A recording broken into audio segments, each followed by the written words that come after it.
हम चाहते हैं कि हिंदुस्तान का जो शोषित दलित पीड़ित है वो लोकसभा पर कब्जा करो। बिना लोकसभा पर कब्जा किए हुए कुछ मिलने वाला नहीं हमारी है। गरीब का जब तक राज तभी होगा जब हिंदुस्तान का पार्लियामेंट पर कब्जा नहीं होगा तो क्या होगा। पार्लियामेंट जो है वो तो भारतीय संसद लोकतंत्र का मंदिर है। मैं श्वेता और आप देख रहे हैं न्यूज़ फॉर नेशन।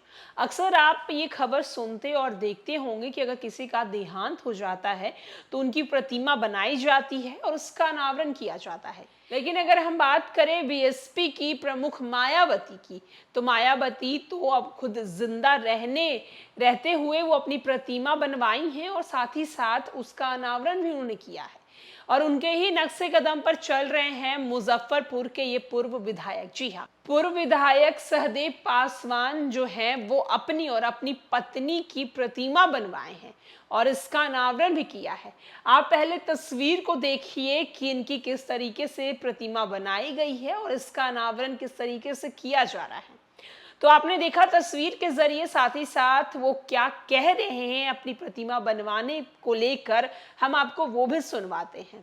क्या कारण रहा कि मूर्ति बनवाई? अब मूर्ति अपना जिंदगी में बना लिए हैं तो अच्छे ना। ऐसे तो बेटी दामाद तो जोड़े दिए है बनाने के लिए, ठीक है बन गया। मूर्ति का पूजा ये सब भी होगा? पूजा खातिर ना, पूजा ना क्या होगा उस मूर्ति का पर्पस क्या है बनवाने? पूजा अपना जो रहेगी लड़की से अपना करेगी। 4 साल से सपना था उनका, हाँ आज पूरा हुआ। कैसा महसूस कर रही हैं आप? बहुत अच्छा सपना था, वो अपना पूरा कर लिए। बाल बाल अपना जिंदगी, उनके साथ अपना जिंदगी में इच्छा थी मूर्ति बनवाने की? जी, जब उनका इच्छा थी तो हम ना। नाम क्या हुआ? शांति देवी। एक ऐतिहासिक कहा जा सकता है इसको। बिहार में पहली बार किसी ने जीते जी अपनी मूर्ति बनवाई। क्या कहिएगा इस पर? और बिहार में कोई बनावे चाहे ना बना, हम लोग की इच्छा था, हम लोग बैठा दिए। आपने सहयोग किया है उनका इस काम में? तो सहयोग की थी? काहे न करेंगे, पति पत्नी है तो सहयोग तो करना जरूरी है। देन है कि हमको टिकट दिए पिपरा से, नहीं तो हम चुनाव लड़ रहे थे। उद्घाटन के लिए नीतीश जी को न बुला के महेश्वर हजारी को इसलिए बुलाया कि उनको हम माननीय मुख्यमंत्री जी को, हमारा एक और मूर्ति क्षेत्र में बैठ रहा है उसमें हम माननीय मुख्यमंत्री हिंदुस्तान का महान समाजवादी नेता नीतीश जी को हम ले जाएंगे।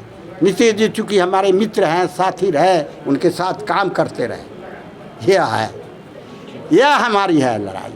हमारी लड़ाई है ज़मीन से, हमारी लड़ाई है गरीब और मजदूर से। हम चाहते हैं कि हिंदुस्तान का जो शोषित दलित पीड़ित है वो लोकसभा पर कब्जा करो।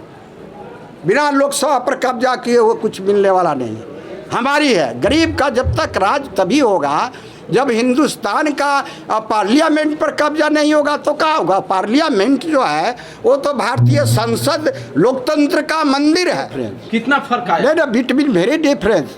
वो जमाने में लोग त्याग तपस्या वाले लोग थे, वो उस तरह का नहीं। और आज में अंतर हो गया। उस समय में, आज के युग में लोग घोड़ा गाड़ी, बैलगाड़ी, 4 चक्का गाड़ी, हमारे पास में ना साइकिल है, मोटरसाइकिल नहीं है, 4 चक्का नहीं है। हम बस से जाते हैं, पटना आते हैं असेंबली में। ये हमारी नीति था। इसलिए आज के ज़माना उसके ज़माने में बहुत का अंतर है पॉलिटिकल में। समझ रहा है कि नहीं? ये डॉक्टर अम्बेडकर साहब भी बोले थे और डॉक्टर राम मनोहर लोहिया और हिंदुस्तान का महान समाजवादी नेता, कोट और वोट से हराने वाले राजनारायण भी इस धरती पर आए। यह धरती क्रांति का धरती है, यह धरती समाजवादियों का धरती है। इसलिए आप लोगों से हम आग्रह करेंगे कि ये कॉन्स्टिट्यूशन, पहले का कॉन्स्टिट्यूशन ऑफ इंडिया, यह भारत का जो संविधान है वो कितना समय लगा आपके सपनों को साकार होने में? हमारा 45 के उम्र में हमको विधायक बने थे। मैंने 40 मूर्ति बनने में 1 महीना लग गया। जयपुर से बनकर? जी, जयपुर से बनकर आया था। जयपुर से बनकर आया था। समझ रहे कि नहीं? जयपुर से बनकर आया था। आज लग रहा है कि आपका सपना साकार हो? नहीं, आज का हमारा सपना बिल्कुल साकार है। I am very glad. Doctor Ambedkar भी कहे थे to be brief of for to be brief for Dr. Bhimrao Ambedkar. The meaning of our political independence was not only to get out of the brief of the British hegemony, but to establish social justice where all men and women. Doctor Bhimrao Ambedkar ने कहा था, could live a life free from slavery and economic exploitation. Dr. Bhimrao Ambedkar was a revolutionary. साधु पासवान ने उस रास्ते पर चला।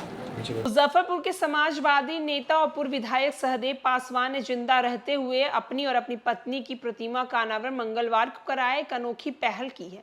इनकी प्रतिमा का अनावरण बिहार विधानसभा के उपाध्यक्ष पूर्व मंत्री महेश्वर हजारी ने किया है। जनक नायक कपूरी ठाकुर की पहल पर राजनीति में आए पूर्व विधायक सहदेव पासवान ने बताया कि मरने के बाद किन्हीं की कृति को याद रखने के लिए उनकी प्रतिमा लगवाई जाती है। अब जैसा सामाजिक वातावरण बन गया है, यह देखकर महसूस होता है कि अपने भी याद करेंगे या नहीं। इसको देखते हुए 5 साल पहले मन में विचार आया कि अपने साथ और अपने जीवन संगनी शांति देवी की संयुक्त प्रतिमा को लगाया जाए। वहीं आपको बताते चले कि 1990 विधानसभा चुनाव में पिपरा सुरक्षित सीट से जनता दल की टिकट पर चुनाव जीते थे। उन्होंने बताया कि मुख्यमंत्री नीतीश कुमार की पहल पर ही उन्हें टिकट मिला था। उसके बाद वो संकल्प लिए और उसके साथ उन्होंने रहा है। साथ ही साथ जदयू के प्रदेश सचिव प्रो सबीर ने बताया कि अपनी खुद की प्रतिमा उत्तर प्रदेश में मायावती और बिहार में पहली बार पूर्व विधायक सहदेव पासवान ने की है, जो एक अनोखी पहल है। समाजवादी नेता और पूर्व विधायक सहदेव पासवान की पत्नी शांति देवी का कहना है कि समाज में जो वातावरण बन रही बा ई ले हम सोचली कि अपन मूर्ति जिंदा रहिल तबे लगा लूं। दरअसल आपको बताते चलें कि सहदेव पासवान का कहना है कि हमारे जाने के बाद लोग हमें याद करेंगे या नहीं करेंगे। इसको देखते हुए मैं एक दिन सोचा कि क्यों ना मैं अपनी पत्नी और अपनी प्रतिमा बनवा दूं और इसका अनावरण भी कर दूं। वहीं उनकी पत्नी का कहना है कि हमर जाए के बाद कोई हमनी के प्रतिमा बनैते कि न बनैते, यही ला हमनी सोच ली कि प्रतिमा बना दे ही। उसके बाद अब उनकी जो तुलना है वो मायावती से हो रही है। दरअसल मायावती अपनी प्रतिमा बनाने को लेकर काफी ज्यादा चर्चाओं में रहती हैं। वो अपनी प्रतिमा कई बना चुकी हैं, साथ ही साथ उनका अनावरण भी कर चुकी हैं। उसके बाद बिहार में पहली बार हुआ है जहां समाजवादी पार्टी और पूर्व विधायक सहदेव पासवान और उनकी पत्नी की प्रतिमा बनी और इसका अनावरण बीते दिनों यानी कि मंगलवार को हुआ। फिलहाल इस खबर में इतना ही। न्यूज और अपडेट के लिए देखते रहे न्यूज़4नेशन।